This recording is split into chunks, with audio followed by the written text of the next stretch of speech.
ایک عمل دیتا ہوں، بہت زندگی میں کام آئے گا ان مبارک گھڑیوں کے حوالے سے. ایک عمل دیتا ہوں اور اس سے بہت فائدہ ہوگا. وہ عمل یہ ہے کہ آپ 2 تسبیح سورۃ فاتحہ کی پڑھیں، اول آخر 3 دفعہ درود شریف، اور سورۃ فاتحہ کی 2 تسبیح پڑھ کے اور اس کا ہدیہ حضور کے گھرانے کو ہدیہ کریں. اور اگر چاہیں تو 2 تسبیح سورۃ اخلاص کی پڑھ لیں، 2 تسبیح سورۃ اخلاص کی، اور اس کا ثواب حضور کے گھرانے کو ہدیہ کریں. اور یہ سورۃ اخلاص کا پڑھا ہوا ہدیہ اللہ کی رحمت سے نوروں میں، برکتوں میں اور اللہ کی رحمتوں میں پہنچتا ہے 100%. اور حضور کے گھرانے کو ہدیہ کریں. اور حضور کے گھرانے میں حضور کی بیویاں، بیٹیاں، داماد، نواسے، نواسیاں، یہ حضور کا گھرانہ ہے. اور اس حضور کے گھرانے میں یہ حسینی قافلہ بھی حضور کا گھرانہ ہے. ان کو ہدیہ کریں حضور کے گھرانے کو، اور جو مراد مانگے اللہ عطا کرتا ہے. اور یہ مسلسل عمل کرتے رہیں. آپ دن کے کسی وقت صبح شام 2 تسبیح سورۃ اخلاص پڑھ لیں، ہر دفعہ بسم اللہ الرحمن الرحیم 7 پڑھیں، اور اول آخر درود پاک پڑھیں، اور پھر یہ تسبیح آپ ان کی خدمت میں ہدیہ کر دیں. آپ کا کوئی مسئلہ ہے، آپ کی کوئی مشکل ہے، آپ کی کوئی پریشانی اور ناممکن ہے، اس مسئلے، مشکل اور پریشانی میں یقیناً آپ کے لیے خیر کی، برکتوں کی اور رحمتوں کی اور خوشیاں خوشحالوں کی راہیں کھلیں گی. بے اولاد ہیں، بے گھر ہیں، بے در ہیں، درد مند ہیں، مریض ہیں، کوئی افاقہ نہیں ہو رہا، جادو، جنات، اثرات، بندشیں، ناکامیاں، مشکلات، راستے بند ہیں، کوئی زندگی کی مشکل ہے جہاں آپ کہتے ہیں کہ بس ہم ٹھہر گئے ہیں اور اس کا حل صرف موت ہے، اس کے علاوہ کوئی راستہ نہیں، تو آپ بہت زیادہ حیرت انگیز یہ وظیفہ اور بہت حیرت انگیز یہ تجربہ پائیں گے اور اس کی برکات پائیں گے. چند دن، چند ہفتے زندگی میں اس کو شامل کریں. میرا تو مشورہ تھا کہ ساری زندگی اس کو اپنی زندگی میں، ساری زندگی اس کو اپنی زندگی میں شامل کر لیں. ساری زندگی اس کو اپنی زندگی میں شامل کر لیں. آپ گمان نہیں کر سکتے کہ آپ کو اس کا نتیجہ، اس کا رزلٹ کیا ملے گا. گمان نہیں کر سکتے، آپ سوچ نہیں سکتے اس کی خیریں آپ کو کیا ملیں گے، اس کی برکتیں آپ کو کیا ملیں گی. میرے پاس اتنے تنگ دست اور پریشان لوگ آئے جو زندگی کی بازیاں ہار چکے تھے اور جو خدا نخواستہ خودکشی کا سوچتے تھے اور برے برے خیال آتے تھے. میں نے انہیں کہا کہ 2 تسبیح صبح، 2 تسبیح شام پڑھ لو. اگر صبح شام پڑھ لیں تاثیر بڑھ جائے گی. اور ہاں، ایک چیز اور بھی عرض کروں گا اس شہادت حسین کی نسبت سے، قافلہ حسینی کی برکات کی نسبت سے ایک چیز اور بھی عرض کروں گا. اگر یہی سارا دن پڑھتے رہیں، یعنی 2 تسبیح صبح شام پڑھ لیں اور سارا دن اس کے علاوہ کھلا پڑھتے رہیں، تو اس سے ایک فائدہ اور ہوگا، اور وہ فائدہ یہ ہوگا آپ کو، اور حیرت انگیز فائدہ ہوگا کہ آپ کی تاثیر زیادہ ہوگی، مسائل جلد حل ہوں گے، مشکلیں دور ہوں گی، پریشانیاں دور ہوں گی، اور آپ کو زندگی میں خیر کے موقع زیادہ ملیں گے، ترقیاں اور کامیابیاں بڑھ چڑھ کے ملیں گی.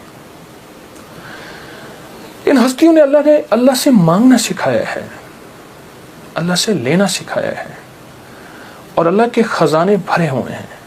ان ہستیوں نے وہ زندگی کا سفر سکھایا ہے. عاشورہ کا ڈھل جانا، سغرا کا وہ مر جانا، اصغر تیرے سینے میں برچھی کا اتر جانا، یہ کہانیاں سچی ہیں. یہ سبق دے کے انہوں نے اللہ کے ساتھ جڑنا سکھایا ہے، اللہ کے ساتھ جڑنا سکھایا ہے.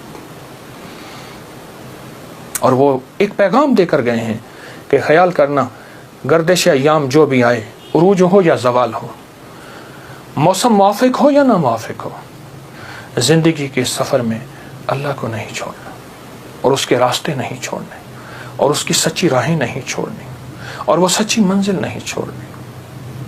روایات میں آتا ہے کہ جس دن واقعہ کربلا ہوا ہے اس دن 3 گھنٹے دعا مانگی حضرت امام حسین نے. 3 گھنٹے دعا مانگی. کس سے مانگی؟ کس سے مانگا؟ کس کو چاہا؟ مانگنا ہے، رونا ہے، گڑ گڑانا ہے. ایک نفل بتاتا ہوں، وہ بہت کمال نفل ہیں. یہ نفل پڑھنے ہیں 9 محرم کی شام کو، اور پھر پڑھنے ہیں 10 محرم کی شام کو۔ 9 محرم کی شام کو مغرب کے بعد رات تک جب آپ کو سہولت ہو، اور 10 محرم کی شام کو مغرب کے بعد رات تک جب آپ کو سہولت ہو۔ 2 رکعت نماز نفل، جس کی پہلی رکعت میں سورۃ الکافرون 11 دفعہ اور دوسری رکعت میں سورۃ اخلاص 11 بار، یہ آپ نے پڑھنا ہے۔ اور پھر اس کے بعد ایک لفظ پڑھنا ہے، یا شہید ہو، یا شہید ہو، یہ 313 بار پڑھنا ہے اور گڑ گڑا کے پڑھنا ہے۔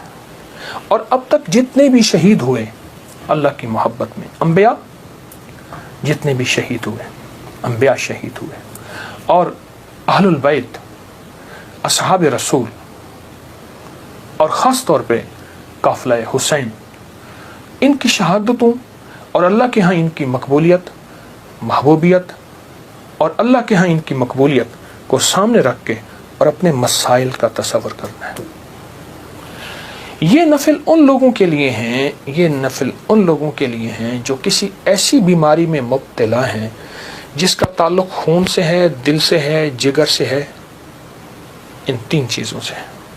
جگر کی بیماریوں میں سارا ہیپیٹائٹس آ جاتا ہے، سارا یرکان آ جاتا ہے، سارا خون کی کمی، خون کا بننا آ جاتا ہے، اور دل کی بیماریوں میں سارے وساوس، ساری ٹینشن، ساری انزائٹی، سارا اسٹریس، سارا ذہنی کھچاؤ، تناؤ، دباؤ، اور ساری نیند کی کمی، اور دل گھٹا رہنا، ہر وقت پریشان رہنا، یا پھر دل کی بیماریوں میں ہائی بلڈ پریشر ہے، اور پھر اس کے علاوہ دل کی اور بیماری ہیں کہ اسٹینٹ ڈلنے کی ضرورت ہے، بائی پاس کی ضرورت ہے، فلاں فلاں، یہ ساری دل کی بیماریاں۔ اور خون کی بیماریوں میں جلدی بیماریاں، سکن کی بیماریاں، خون گاڑھا ہے، کولیسٹرول ہے، یوریا ہے، اس میں یورک ایسڈ ہے، یہ میں سمجھتا ہوں کہ جسم کی بیماریاں ہی یہی ہیں جتنے میں نے تذکرے کیے ہیں۔ یا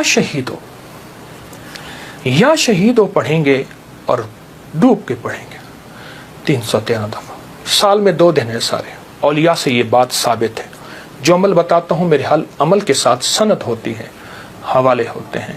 کوشش ہے، دعویٰ نہیں کرتا کہ میرے ہر عمل کے ساتھ سند ہو، ثبوت ہوں، حوالے ہوں، بغیر حوالوں کے نہیں۔ تو یہ بڑی بڑی اولیاء ہستیوں سے ثابت ہے، اور صدیوں سے یہ سعادت چلی آ رہی ہے۔ اگر آپ یہ عمل کر لیں تو اس عمل سے بہت حیرت انگیز رزلٹ، نتیجے، خیریں اور برکتیں ملیں گی۔ بس صرف 2 دن کا عمل ہے، اور میرا تو مشورہ ہے اس عمل کو پھیلائیں۔ 2 نفل، پہلی رکعت میں سورۃ الکافرون، دوسری میں اخلاص، سلام کے بعد اول آخر 3 دفعہ درود شریف، اور 313 دفعہ یا شہید۔ اب میری طرف توجہ سے دیکھیں کہ یا شہید پڑھنا کیسے ہے۔ ہر دانے کے اوپر ڈوب کے پڑھنا ہے، گڑ گڑا کے پڑھنا ہے، یا شہید ہو۔ اور انبیاء کی شہادت، سارے انبیاء کی شہادت، اور میرے حضور کے صحابہ کے غزوات کی شہادتیں، جتنے غزوات ہوئے ان سب کی شہادتیں، اور آل رسول کی شہادتیں، اور اس کے بعد جتنے بھی اولیاء، صلحاء، اور جتنے بھی اللہ کی راہوں میں شہید ہونے والے، ان کی شہادتیں۔ فرمایا قیامت کا دن ہوگا، شہید کے ہاتھ پہ اس کا سر ہوگا، اور اس سے خون ٹپک رہا ہوگا، اور اللہ جل شانہ پوچھیں گے میرے بندے تو کیا لایا؟ تو وہ سر کی اوپر جو زبان ہوگی وہ بولے گی کہ یا اللہ یہ قربانی لایا ہوں، اور تیری راہوں کے اوپر اور تیرے راستوں میں، میری زندگی میں سب سے قیمتی چیز میری جان تھی، میں نے تیری راہوں میں دے دی۔ اللہ فرمائیں گے فرشتوں کیا تم گواہ ہو؟ میں ہاں یا اللہ ہم گواہ ہیں۔ فرمایا تم سچ کہتے ہو، لے جاؤ، اور جنت کے سارے دروازے پکاریں گے آپ ہماری طرف آئیں، آپ ہمارے پاس آئیں، اور فرمایا وہ مہکتے چہکتے جنت میں داخل ہوں گے۔ شہداء کی اللہ کے ہاں بہت قیمت ہے، شہداء کی قیمت ہے۔ تو آپ جب یہ عمل کریں گے، اس عمل کے ساتھ ایک حیرت انگیز برکتیں ان کی مل جائیں گی، سعادتیں مل جائیں گی۔ اور میں بعض شہداء ایسے ہیں جو قیامت کے دن اکیلے نہیں جائیں گے، وہ ساتھ لے کے جائیں گے۔ حاجی سفارش کرے گا، حدیث میں آتا ہے، مفہوم ہے۔ حافظ قرآن عامل بعامل سفارش کرے گا، آقا کا فرمان ہے صلی اللہ تعالی علیہ وسلم کا، اور شہید سفارش کرے گا، اور بھی بہت سے لوگ سفارش کریں گے۔ تو اس عمل کے کرنے والا شہداء کے ساتھ نسبتیں پاتا ہے۔ اور اس عمل کے کرنے والے کے تعلق شہداء کے ساتھ ہے. اس عمل کو ضرور کیجیے گا اور زندگی کی ترتیب بنا لے.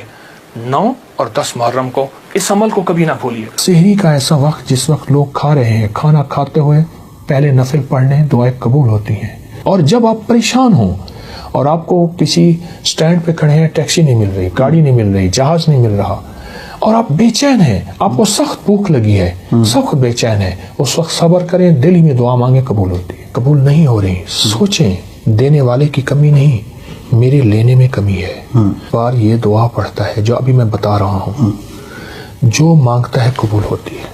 صدیوں سے 14 صدیوں سے زیادہ تجربات کتابوں میں لکھے ہیں. اگر یہی دعا اسی رات میں 27 بار پڑھی جائے، 20 منٹ گھنٹہ اگر اس دعا کی اس کیفیت میں لگا دیں، بہت قبولیت ہے، بہت قبولیت ہے.